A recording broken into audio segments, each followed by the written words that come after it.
mind just telling us a little bit about the effects of music, both modern and existing, on the physiological body? Yeah, well, the thing about music, and that's also the principles of sound healing, is that the effects are quite amazing and understood actually, but not really implemented in society. Because you could say it's the positive drugs of this reality, because a lot of people don't know that the ear physiologically actually is connected through nerves to different kind of organs and actually to different kind of body systems. So what does it mean? That everything which is what I call the real reality of sound, light, energy gets into the ear and gets transferred to all kind of systems in the body. So everything can be entrained, as they say. You have resonance. If you have two heart cells and they approach each other, they start to vibrate at the same pace, let's put it this way. And not a joke, but for real, if you put a lot of women, a group of women in one room, they start ovulating at the same time. And you probably could do the same with men, but then different things start to happen maybe. But anyway, what we see that non-locally, and here again, what's non-locally? If there's an energetic medium which comprises and connects everything, then nothing is at a distance because everything is connected, okay? But with sound, it's amazing. So you have resonance, which is actually one frequency reinforced by the other and getting a synergistic effect. But entrainment is another different important concept in sound healing. Entrainment is actually one frequency which is very powerful. Let's put it in emotion or the sound carrier or healing energetic music, which entrains the other. That means that when my heart is at a very high pace, of course now I'm talking and doing an interview and it's a bit elevated, but when I would be in a very meditative state it would be lower, okay? And we know that it's health promoting to have your cycles of blood pressure, brain chemistry, your brain rhythms, your breathing patterns. If you have them coherent, you have them at a slower pace, like the alpha rhythms of your, it's all frequency. Yeah? The faster it goes, this is a slow wave if I talk very low. And if I go very fast and very high, the pitch goes up and it's very high wave. So the slower waves actually are health promoting, like we know in meditation and meditative music. But the nice thing about music is that it's a very fast working sensory modality. Even if you're in your brain state, thinking or whatever, music, at least for me, it works very directly. Past my ego, past my thoughts, it's just like, wow. And the entrainment is actually making sure that a sound wave is changing another wave, which could be a bodily rhythm, to a coherent state or a very meditative state, a very healing state. So people don't know that the ear is physically attached to all kind of organs. So in principle it's possible, theoretically and practically, so we know this through science, to improve healing, memory, attention. So just think of this as a way to introduce this in schools and for children for HD, attention deficit disorder, which is closely related to after vaccinations, by the way. But we can help out those children, help out adults with social and emotional problems through sound healing. People think, yeah, it's just nice music and yeah, I feel better, I feel good with this music, but they don't realize that feeling good, actually promoting your happy cells, is the direct way to improve your immune system. If you can complement that with attention, visualization, suggestion, and just focusing the attention and the intention on the sound wave and putting it back to you, that's even stronger. That's why we do sound healing workshops, because if you use your own voice and making prolonged vowel sounds, you actually use your own blueprint because you have your own specific sound. And those frequencies go through your body, but they actually get into touch to all kinds of cells because it's vibration going through what is the real reality of cells, is vibration. It's this empty space, what we see in the subatomic matter, where we can actually work with vibration.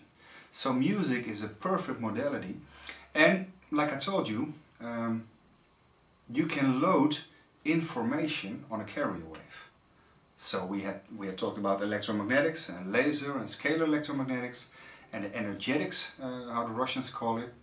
But you can also use sound as a carrier wave, as a way to modulate intention, consciousness on frequency-based information, which is music, and put it in there. Like I told you, in my blueprint, there's this energetic CD, and I used information from sacred spaces, from crop circles, beautiful moments where we had group singing, creating sacred space. And you can actually feel this, because even if you're insecure or you can't sing or whatever, it doesn't matter. If you're doing it for 10 minutes or longer with a group, you can hear that it creates harmonics. And it actually feels as if the whole room is filled with a whole different kind of beings than the people just singing. And maybe it is. But the point is, it creates sacred space, and you can feel something is changing in that room.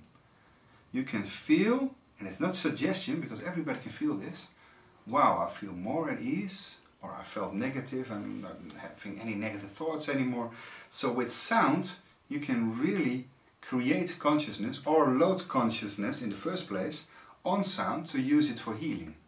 So you can use one sound just making it, or you can use the same sound, thinking it comes into the crown chakra and creates a ball of golden light, or whatever you might call spiritual or vague, and it works. And if you can put your intention, like they do with yoga or qigong or whatever, and you put it to go to some places where you need healing, it works. So you can load your intention. That's what Jonathan Goldman, famous sound healer, also says, which I think is an amazing formula. Frequency plus intention is healing. And that's important, because it's not per se the frequency on its own, it's the relationship to whatever you want to achieve with it. Because the frequency for one person might be annoying for one and healing for the other. But you can actually use sounds to load it with information and consciousness. And that's interesting, because you asked me a question before. I thought it was like this. Not sure if the camera sees it, but as you can see, there are 3s, 6 and 9s here. Which is quite interesting, because I wasn't supposed to be writing about numbers. So in the first place, I want to talk about the blueprint of sound, light, energy, water as carrier principles with a memory to transfer bioenergetically information contents of something healing or something which can make you sick, to deliver to the body. But those 3, 6 and 9s just came to me. And I have no other words than this, because I wasn't supposed to write about it. I was supposed to write about it, I didn't know it. Every time I saw a book, there were numbers which added up to 3, 6 or 9s. And I didn't even realize, I didn't know that I was adding them up to find out that they ended up in 3, 6 or 9s. So I thought, why am I doing this? And then I got to the work of Len Horowitz, and he talked about the multidimensional number matrix, and it resonated through my whole body at the same time, because first I saw it in the work of John Keeley, who was like Nikola Tesla around the 80s, but then with sound. He could even levitate huge heavy objects by attaching a wire to the objects and making harmonic chords and levitating the object. So John Keeley is an amazing person, but also Nikola Tesla, who himself has said, the person who understands the secrets of the 3s, 6 and 9s, something in this, he said, understands the secrets of the universe. And I was like, what's this? I knew about Nikola Tesla and of course free energy and anti-gravity, and I'm talking about him in my book Science Fiction, about the relationship between free energy and anti-gravity, which is real, not only probably ET based technology, but also human based technology, which is kept very secret. In fact, and we need to talk about this, I think, but it's being used as an excuse. Sometimes the ETs are being laughed at, but sometimes they're being used and promoted as a reality just to make sure you don't get in touch with the human side of anti-gravity. So it's a bit of a catch-22 there. You know what I mean? ETs sometimes are used as disinformation to keep people away from the human anti-gravity. A lot of people don't know this, okay? Like Werner von Braun on his deathbed, the Nazi Werner von Braun, who in secret wasn't led to the Nuremberg trials, but to the Vatican, the red race as they call it, to America, and even started up the NASA space program. I mean, we're talking about a famous genocide guy, a Nazi SS guy, and he was being led to America in secrecy and just could start up the NASA space program, who has a very occult Nazi kind of background. But the crazy thing is that this red line led to important achievements in space stuff, but they needed to have this ET stuff implemented to have a scapegoat to make sure that you don't reach the human side of anti-gravity. Because Werner von Braun said on his deathbed that they will use, talking about false flag events, this kind of thing for war, terrorism for a kind of thing of war, like the 9/11 was the next stage. And the last stage, he said, they would, I believe Caroline Roslin, it's one of the testimonies in Stephen Greer's Disclosure book. The last resort they would use was like a Star Wars kind of invasion from ETs, okay? So to unify everybody. To weaponize space program and everything, while probably the ETs are more benevolent than the governments trying to achieve this.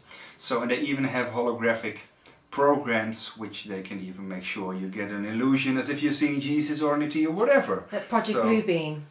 Like that project, yes. Exactly, and the Dan Burridge stuff and also. So, I mean, the holographic reality is real. I've proven that in my book. I know David Icke, we talked about this, has proven it, and the funny thing is I didn't even know his books, his name yes, but not his books, until I've written mine, and only after I've written mine they said, you're saying in a totally different way, from a different perspective, the same thing about frequencies and vibrations and everything. But a lot of people think it's only light and electromagnetics, but it's also sound. Like with very high frequency sound, which we cannot hear. Like I said, a dolphin can prey, can numb its prey to kill it, or use echolocation like bats do to know where. And of course, the army has mimicked this stuff with radar and very advanced stuff. So it's also frequency-based stuff which gets back, and it's the same principle for healing, but people don't understand it. I believe they call it time-reversed acoustics. It's a very interesting thing to Google, time-reversed acoustics, because if you put like a bone, your leg, a bone, and you send a frequency signal to it, it bumps against this wall like the dolphins emit a sound to a fish, and it gets back and says, you're in that direction, that speed, you're now coming near me and I'm gonna get you, or a bat who knows where its prey is. It's the same with echolocation the army uses. You can use sound as a signal and it gets back to you, and the way it gets back to you and what angle and what kind of frequency and what kind of amplitude, you can calculate the missing frequencies that are in the bone which need to be healed. And you can time reverse the signal the bone is sending out in a way, turn it around, put it back to that bone, and it's actually healing. So that's by use of sound. That's not music anymore, but it's music to ourselves. It's actually healing. So we can use sound vibration for not just healing, we think as conscious healing, my nice music, I'm getting relaxed and I probably have some healing. No, it's far, far more deeper than that. So we can also get rid of kidney stones, you know, with very high ultrasounds. So we can, here again, we can create with sound, we can heal with sound, or we can destroy and kill with sound. Because you can also use very high frequency or especially low frequency sounds, which entrain your bodily systems to reactions you want it to achieve. If you want to have people more drowsy or whatever, you can make them drowsy by feeding them frequencies, which entrain the body in responding in a specific way. So once again, you can heal or harm with sound. That was frustrating for me at the same time, because I couldn't rationally grasp what was happening. I can't see the multidimensional energies. But at the same time, I'm proving them in my book. I'm writing about them, I'm explaining them, I'm making them very clear to people. I'm showing that the unseen worlds are more the real reality than what we think is real, which is more of an illusion. And later on I found out David Icke is doing the same thing in a totally different way. And he's talking about reptilians and aliens also. So, and the same happened with Tom Kenyon with his epiphany of those two Hathor people. And the crazy thing is, later on, Judith came to Holland, we did some workshops, and it was 2 years later than from the first time I met her. And she actually, and I believe I have it here, she multidimensionally channeled this kind of star glyphs. I'll just show a few of them. Renske made them. I'm not sure if the camera can see it because it's in a map. Define what star glyphs are. Okay, let's. Judith channels information also from crop circles and draws star glyphs with them, which are actually like multidimensional explanations of what the crop circles are meant to do, or what kind of information is in them. But the crazy thing is, these are the codes of the new creation, because in 3 days, this normally takes me 1 month, we made a CD production in this studio with these codes of the new creation. And actually what happened was fascinating. At my birthday, on the 14th of October last year, she was in our home back then in Utrecht. In the middle of the night she woke up. I didn't know, I just knew I had to wake up, and I went in the studio. I couldn't sleep anymore, I just made some music. Later on I heard that Judith woke up, went to the other room, I didn't know, and our daughter Ishaya also went up to Judith in a very ecstatic state, like something's happening here, so she felt it. The day after I heard that Judith had channeled additional star glyphs. She already had, with someone else, in a sacred journey, and she has contact with, like she says, with Jesus and Maria energies, the angels, extraterrestrials, and it's fascinating what comes out of her channelings, because even if you don't want to believe it, you feel there's highly qualified energy in there, and it's for real. But this one was for real for me, because she channeled those codes as if they were from the multidimensional world drawing down, and she just saw them and she could draw them. But now she spontaneously did this at the night of my birthday, when I went in the studio, and there were the codes of the living grail. That's what she said. So we started making music on them, making mantras, because they were mantras. These star glyphs, which are like codes with a language, okay, like an ET code language, like Judith explaining, came with a sacred language, like the old Sanskrit, which is, by the way, fascinating, because here we go, cymatics, sound energy again. If we would try to, you know, cymatics, the work of Hans Jenny, and okay, so sound creates form in matter, in water, in sand, in powder. Okay, Alexander Louter was a nice video of it. If we try to make A, like the Dutch or English alphabet, like A or A or whatever, we won't achieve it. And if you do, we're going to get some prize somewhere, because that's going to be interesting. But if you do it with the old Sanskrit or the old Hebrew language, you actually get the forms, the signatures of the blueprint of that letter. So the ancients knew that creation has everything to do with sound, manifesting form and making sacred geometry. That's interesting, eh? But here it goes. She has these signatures, those signs, but she also receives a very old sounding language, and she even had the English translation. But now here's the story, and I'm hearing Renske coming, so that's a synchronicity. Renske, my wife, who's a singer and dancer, choreographer, Qigong instructor, and the mother of our lovely 2 children, she sang in the studio in Utrecht and wanted to sing those old mantras. Well, as you can understand, you need to read them. Well, the crazy thing is, I just wanted to sit down. Luckily I was already recording, but I couldn't, because if I wanted, you would hear this squeaking of the letter, because I was recording. And she started singing. And I just stood there, a bit like, I go to stand or to sit, so I started to stand up.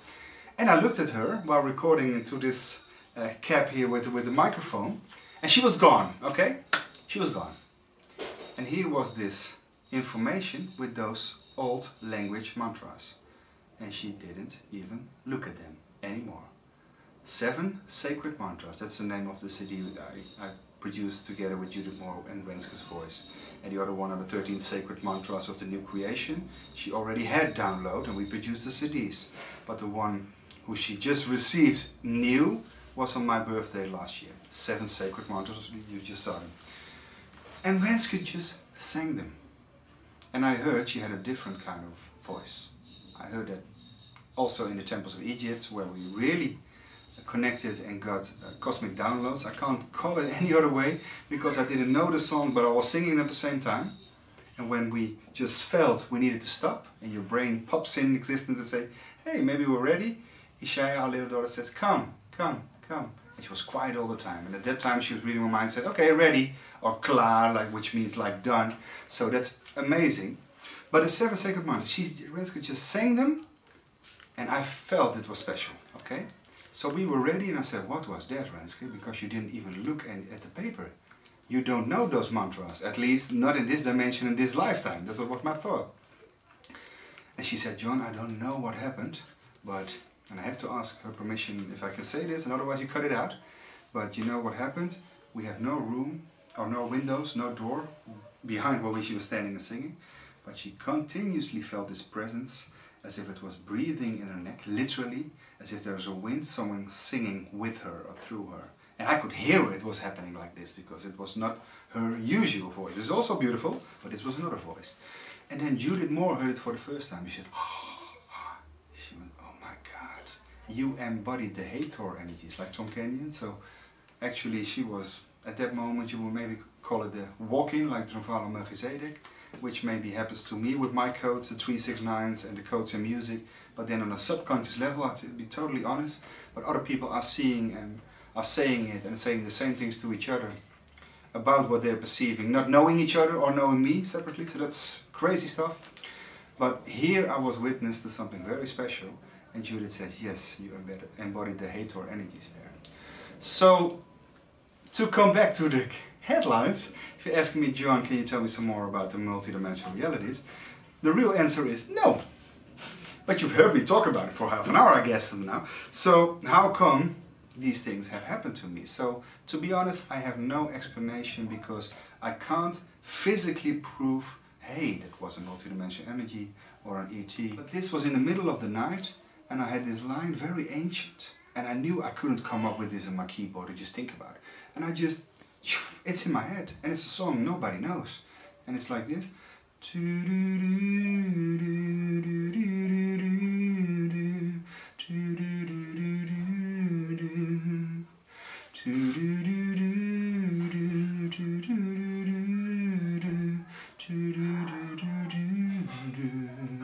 Later on this part. And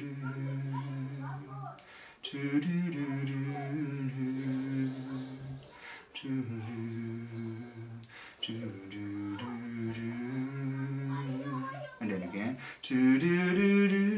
And I heard him, I'm just singing it now so you can actually feel how that transfers, I hope. But you can hear the musical version on the CD with the book. But this, I mean, please realize, if I'm working in my studio, I'm just sitting here and thinking, that's a nice beat, that's a nice chords, that's a nice music. But this came, I woke up in the middle of the night, I was not happy about it. I came a bit grumpy, and I was like, why am I need to sleep. And directly I got this melody line over and over again. I don't have it all the time, but it really, at that moment, I can't think what it is, where it comes from, who's doing it, am I doing it, is it guidance? I know it feels guided. I can't think of that melody line. I didn't think of that melody line, I just had it, okay? And I needed to do something with it. So I recorded it like I sang now. I just put a musical melody line and making it sounding very ancient, because that's what it felt. And afterwards, I got this reaffirmation from Judith Moore. You got ancient Egyptian stuff downloaded, and that was the moment I was so emotional. So that already started before I went to Egypt. So a few weeks before we went to Egypt, which was being foretold, let's put it this way, these things happened. So if you talk to me as John in 3D, I have no clue. If you talk to me as John the scientist, I would say, if someone would told me this story, I would say, lock him up forever, okay? As a regular scientist, I'm not a regular scientist, so don't lock me up, people, okay? This is no proof, okay? But on a personal, spiritual level, hey, this happened to me. I can't explain it, but it happened to me. And other people have explained it, and have actually seen that it's a they are actually laughing like, oh, he's not allowed to see, or he's not possible to see, but it's actually this and this and this. And the fact that other people are reaffirming what, again, other people have said about these things, or what I've seen, or what they see without even saying a word to them, is to me a reaffirmation of all these synchronicities. So one thing is, yes, it's happening.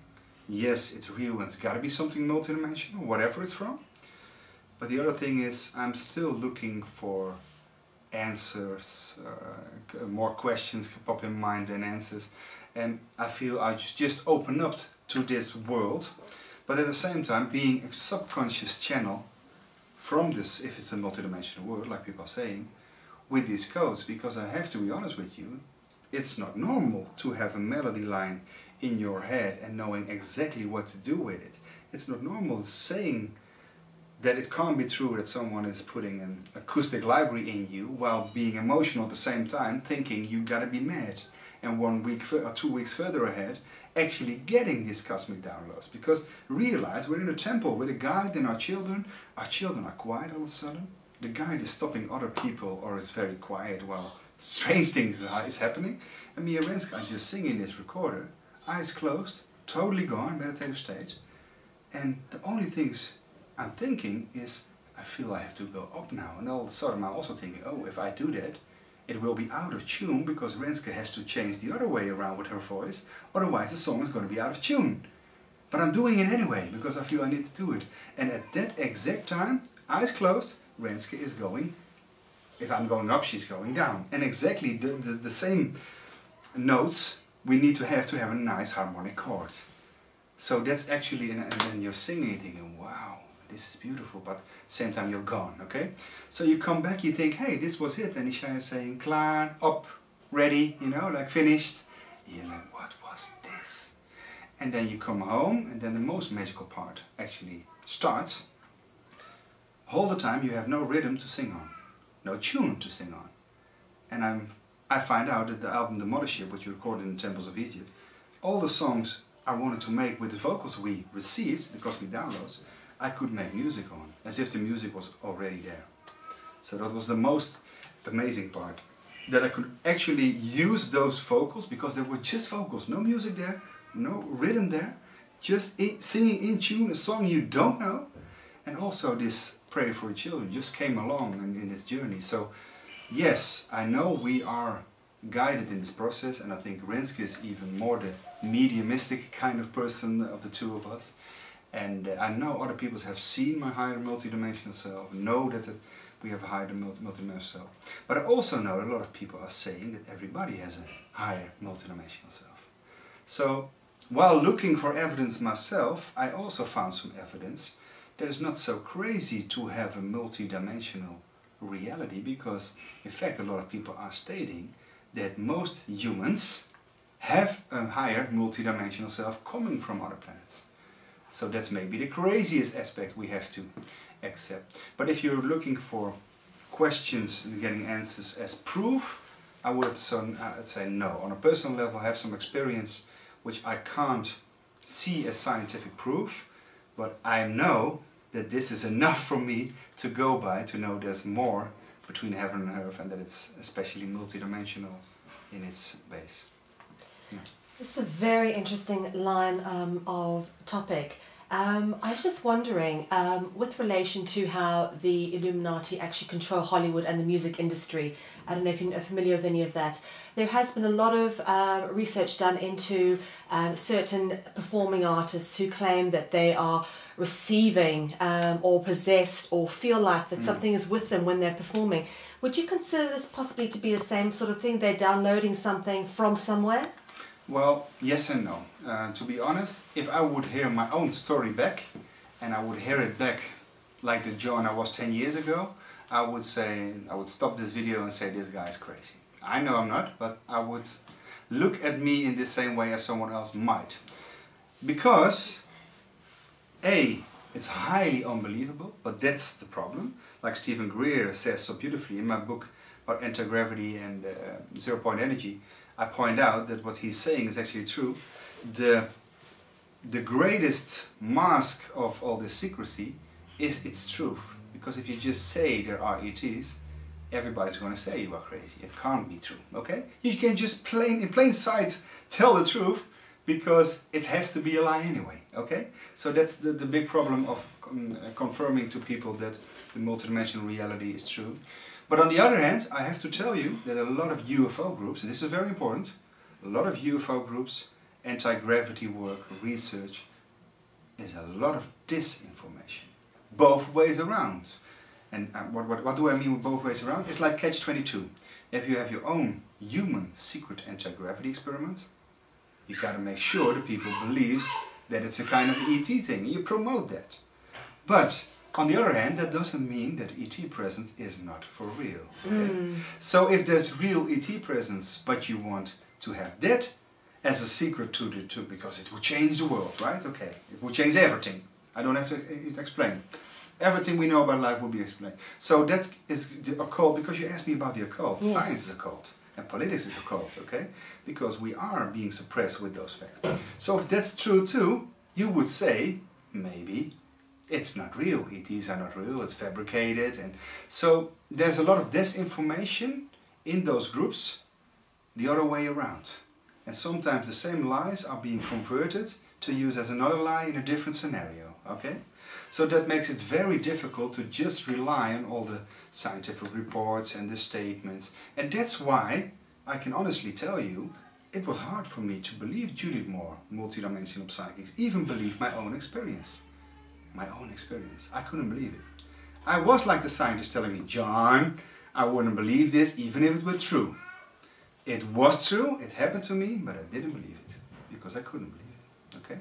And it's still hard to not see a thing while I'm an expert in explaining that the unseen worlds are more fundamental in its real reality aspects than what we extrapolate from the world as an interpretation and recreation of a fundamental energy. The fundamental energy is real, and what we create as a form, as movement, as speed, as color, is just a recalibration of those frequency and energy fields, okay? So I know it, but still I'm human, well, at least in this body. Let's keep it like that. And I have the same trap everyone has in humanity. So also I fall for lies or self-deception. So it's a very intricate game how knowledge comes to you, and one way or the other, at a certain point you get pushed over the edge, you know, the flat world, and then you know, hey, there was an edge, it is a flat world, or it's not a flat world. And as long as you're not over the edge, you don't believe it.